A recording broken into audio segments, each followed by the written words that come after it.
Good morning, Toronto, on this Wednesday. Tammie, Meredith, and Sid here with you. You are watching Breakfast Television. And I want to go down a road we've never gone down on this show. How about that traffic out there? Never do that. Let's talk traffic. How about that traffic? And yet, listen, there's not much we could do about it as either citizens of the city or people who commute in and out of the city every day.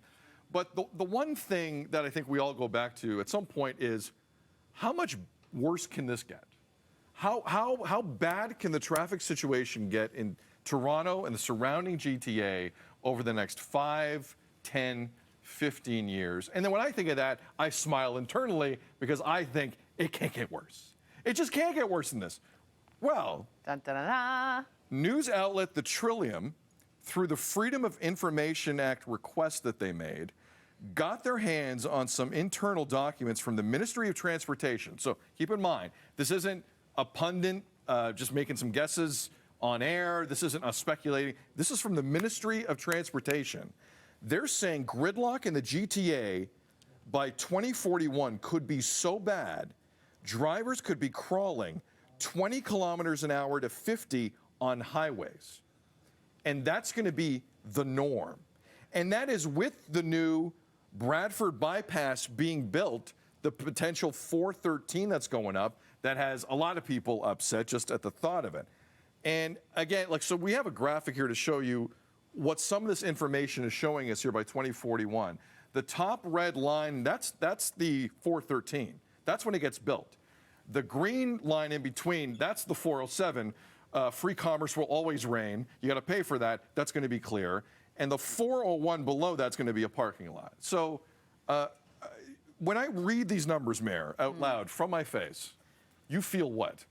I feel like I don't know how we as humans are actually going to behave with that as the possibility. And this coming from the Ministry of Transportation's own prediction and own knowledge. I mean, it's is this a traffic issue? Is this a population issue? Like, where is this coming from, and how are they going to attack it? Because now we got 17 years to know that this is what's coming. So now is the time to do something about it. And I know this is going to be incredibly controversial and maybe totally impossible, but at what point does the 407 become, no, we need this road for our citizens. Here. We need this to be a part of our system. Because if you look at that map, I mean, that is green, flowing space. Yep. And that is a roadway that, yes, is private and was built with private money. But, I mean, we are people that need to move and live and make a living.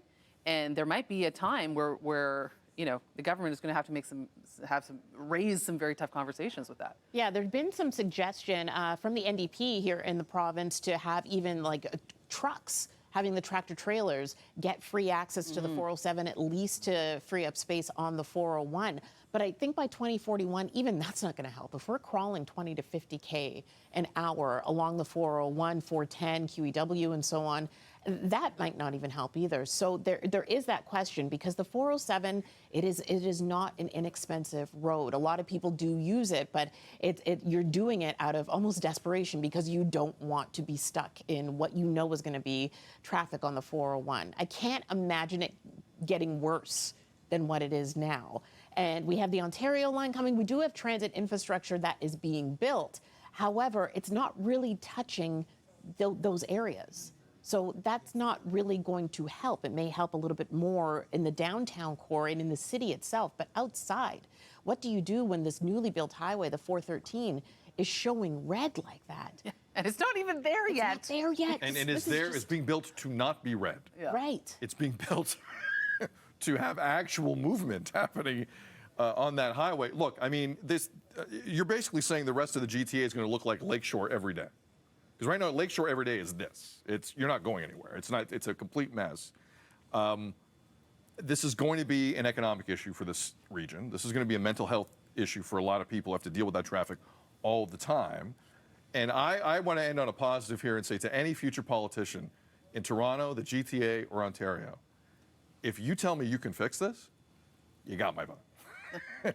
Because there's got to be a way we can. And I think there is a way. We just have to kind of think about it a little harder, and I think we can get there. But some eye-popping numbers. Let us know. Feedback at breakfasttelevision.ca. What would you do? Thank you for ending on a fix that. positive side. Right? Thank you for finding a positive in that. Silver lining. Right? Wow. I always feel more positive when I'm not wearing socks. Yeah, I think it's the T-shirt and the running shoes. I don't know. Yeah, It's the something's yachty. going on. It's the yachtiness. of Fresher? the- Yeah. He's yachty. Yeah.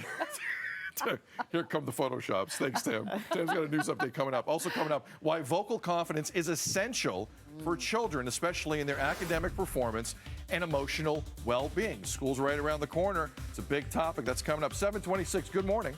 You're watching BT.